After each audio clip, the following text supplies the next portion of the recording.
All right, Jonathan, let's go. Jonathan Ramlicon on 5 Regions Sports. Shane, only one time in your career have you lost 2 fights back to back. How are you able to, after a loss, bounce back and get back in there in that next fight? I mean, every fight is different. Every situation, scenario is different. Looking at the last fight, took a lot away from that, but focusing fully on this one right here. And it was cool to have my date already booked from before I even fought my last fight, just having that booked and being able to get that bad taste out of my mouth going into this one. I let that shit go completely and I'm focused fully on Yamato. Awesome. Thanks for your time, my man. Good luck. It's Friday. Thank you. Marty. Hey, Shane. This is your boy, Marty. I was speaking to you a little bit earlier in the week about Yamato and what you thought of him. How does his toughness play into this fight? I mean, his toughness plays into the fight because, I mean, the main thing that I think about is the fact that I basically need that quick 6 or that second round finish. So his toughness is definitely in my head. I mean, I gotta take this guy out, and him being tough to take out is definitely gonna play a factor into it. But at the end of the day, I think I'm better than him everywhere. So my primary goal is to get that quick 6. Absolutely. And we're looking forward to it. Thank you, Shane. See you on Friday. Thank you. Anik. Shane, Anik Subramanian, Fightbook MMA, East Coast represent.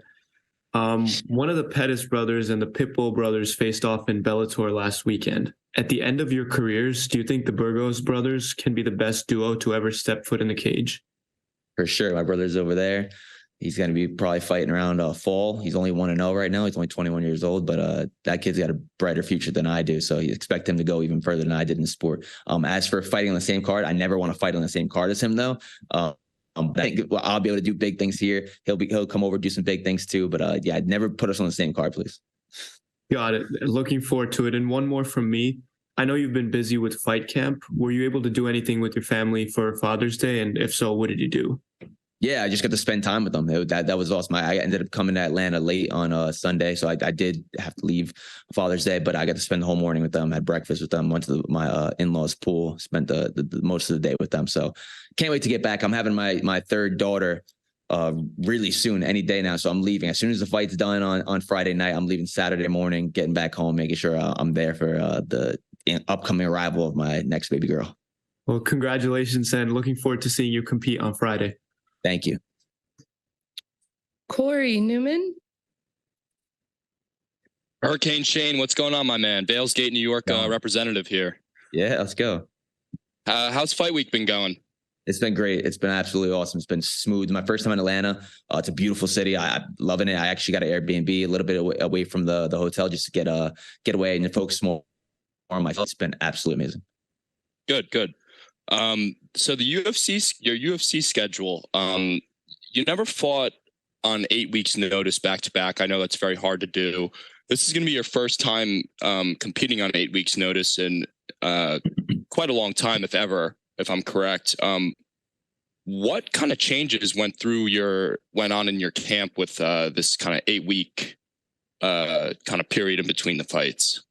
So it was actually 10 weeks, almost exactly. It was exactly 10 weeks. So that makes a little bit more of a difference, those 2 extra weeks. I have fought, not recently, but I have fought in the past pretty back to back, like especially when I was amateur, I had 5 fights in like 10 months. So it's kind of bringing me back to those days. But obviously I'm getting paid a lot more because back when I was amateur, I wasn't getting paid at all. So there's more incentive this way. And like I said before, I have a bad taste in my mouth about my last fight. So to get that taste out, let it go, focus fully on this one was huge. But yeah, completely different training camp. For that first fight, it was basically balls to the wall, full steam. This one had to be a little bit of a taper down process, then taper back up, then taper back down because you're kind of recovering from that fight camp. But the way the season structure is, it's just basically like one big fight camp. So I think the smart thing to do is start it off hard and then try to maintain staying in shape for the rest of the season. So that's basically what I've done. That's interesting. Thank you very much for your time. No problem. I'm really looking forward to the fight on Friday night, and good luck, man. Thank you. Joshan. Hey, Shane, it's Jose Montesino for Panda Sport Clubs. How are you? I'm good, man. How are you? Good, good. Thank you for asking. So, Yamato is only 20 years old, and he was 3 years unbeaten until he fought Clay Collor in PFL. How's your preparation against someone so young, but at the same time with so much experience in the combat world? Yeah, I'm not putting too much stock into his age, aside from experience when it comes to high level competition. I think that matters more. Yeah, he actually has more fights than me, but if you look at the level of competition that I faced compared to what he's faced, I don't think it's really comparable. And that's not taking anything away from the guys that he's fought, but I just feel like I fought in that higher stage before. I've been under those really high pressure circumstances, and I don't think he's had those experiences. And not only that, like I'm 12 years older than the guy. This life experience in general, my grown man strength. I think there's a bunch of factors that are playing into my favor. How you prepare yourself, knowing that you need a quick 6 against someone? Let's say it doesn't matter who you have in front. The how's your mentality and how difficult it is for you to go knowing that you need to kill someone in order to go to the playoffs? It's getting me more excited, honestly. It's getting me more excited to fight because we're both in the same position where we kind of need, we both need the finish. We both have 0 points right now. We both need a finish. We need it pretty early. So I'm excited to get somebody that's going to come in there and try to take me out, because that's exactly what I'm going to do. It's going to make for a fun fight for the fans. And I think it's going to force a finish. And by any means necessary, I'm getting that finish, but I can't see this fight going past the second round. I really think I get it done in the first, maybe the second. Thank you and good luck. Thank you. Patrick?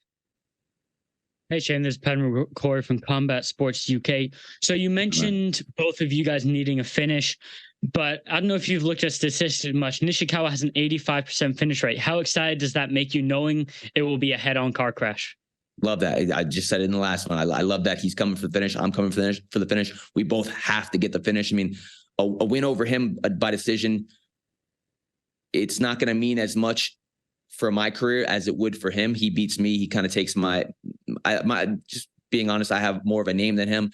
There's more pressure on me to get the win and to get the finish because I'm supposed to on paper. You know what I mean? More people know me. That doesn't mean shit. But again, way more pressure on me than it is for him. But I love the fact that he has to get that finish too if he wants to qualify for the playoffs. And something that maybe slipped under the radar as of late, this card, you're sharing it with a teammate of yours, Solomon Renfro. How excited are you for that? And how good is it, having a teammate who's also fighting, also weight cutting in this fight week? Yeah, it's cool. Super short notice, but kid's been ready.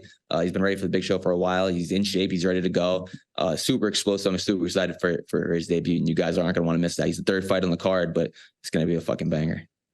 And obviously not looking past Nishikawa, but if you win here, you get a big win. Is there an opponent in mind you'd love to meet in the playoffs? Maybe a rematch with Olivier Aubin-Mercier, Clay Collor? What are you looking at? Oh, of course, I would love a rematch. Who doesn't want a rematch? And that's the one thing I like about the season structure is that the rematch is kind of in sight. Other organizations, you don't really know if you'll ever get a rematch. So obviously, I would love the rematch. I'd love it for 5 rounds too. But I'm not looking past Yamato. I'd be stupid to do that. Especially, like I said, there's way more pressure on me to get this win. I have to focus solely on this dude. I'm not worried about anybody else but him. Great, man. Looking forward to it. Thank you. Gavin. Hi, Shane. How eager are you to show your full ability in the cage, since obviously your last fight was very frustrating for you? Oh, I'm super eager. I can't wait to get that bad taste out of my mouth, fix the fucking wrongs, get back to the winning ways. And do you change anything in training now that the PFL is kind of more geared towards first round finishes?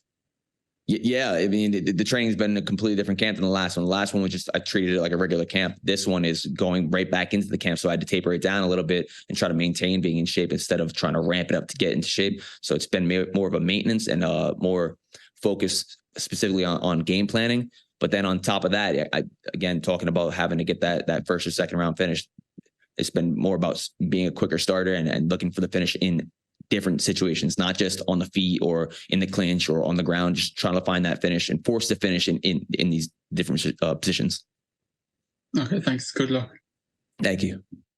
Jay Christian. Hurricane Shane Burgos, how are you, brother? I'm good, man. How are you? I'm doing all right. Jay Christian Gary, your Focus Fights. First of all, congrats on the future addition to your family. I know that you're probably just about ready to go see your wife and, enjoy what am I trying to say? Enjoy the fruits of your labor, so to speak.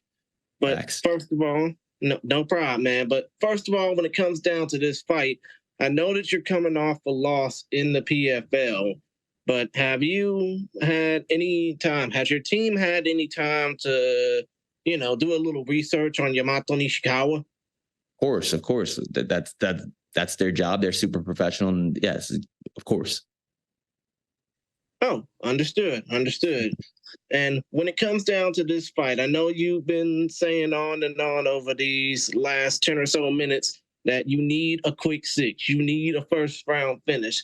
Let's just say, if you do get that first round finish, do you think that the road to the PFL lightweight title and Olivier Aubin-Mercier would be easier, so to speak?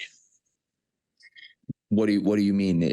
I mean, basically what I'm saying is, do you think that, if you do get this quick 6 off Yamato, do you think that the path to the world title and $1 million would be easier for you? I don't want to say easier at all. I don't think there's no opponent that's going to be easier, but I think I'm not looking past this dude. I'm going to get the quick 6. Like I said, the latest is going to go is the second round. But after that, we'll worry about the next guys. But the guys that are going to be in the semifinals aren't going to be easy at all. So I can't see it being a easy path to the title. You know what I'm saying? Yeah, I get what you're saying, brother. And one more thing, when it comes down to, your end goal, obviously it's to win the $1 million. But let's just say, if you were to go ahead and, put the gloves in the center of the cage right now, what would people want?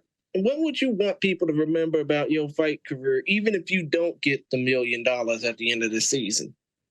Well, I will get the $1 million within the season, but I want people to remember me as a fighter's fighter, a guy that left his heart in the cage, put his blood, sweat, and tears on the line every single time, and somebody that always gave it his all.